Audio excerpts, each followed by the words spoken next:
缅甸大选展开第3阶段投票，不过却受到外界批评，因为这规个过程拢是军政府咧主导，甚至这反对党的人嘛，拢已经互创掉，敢若剩军方支持的政党，基本上就是稳赢。按算4月就会甲权力交予新的政府。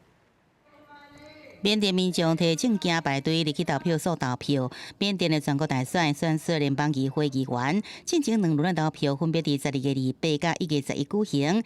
不过这2轮投票率比顶几摆选举的70%较低，只有55%。为期1个月，第3轮投票开始。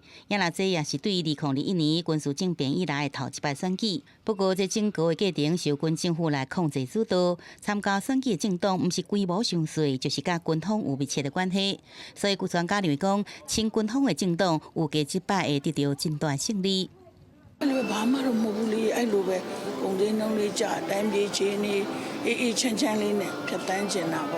缅甸是军事独裁国家，就伫过去10年中间，由诺贝尔和平奖得主翁山书记当选议员，也佮担任其他的政府要职时，互所谓的文人政府领导。因为这段期间，缅甸将领只好退居幕后，一直到2021年，军方发动政变，拘留翁山书记甲文官政府的官员，政权佮倒来到军方的手内。 因为这摆选举，缅甸的反对党不是被撤销选举的登记，就是被解散。而且军政府也制定特别法，将宣布排除伫选举的程序以外，所以讲真受到外界批评。နိုင်ငံခြားအတိမတ်ပြုတာမပြုတာကျွန်တော်တို့နားမလည်ဘူး။ပြည်သူကမဲပေးတာကျွန်တော်အတိမတ်ပြုတယ်ဒီလိုပဲသွားမှာ。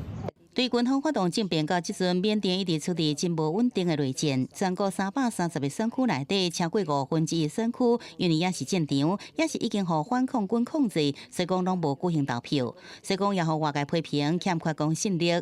尽管联合国、西方国家也有人权组织也侪摆批评这是军政府为了稳固地位的政治表演。不过，执政的军政府已经投票决定，要甲权力交予选举过了后新政府，预告时间可能伫4月。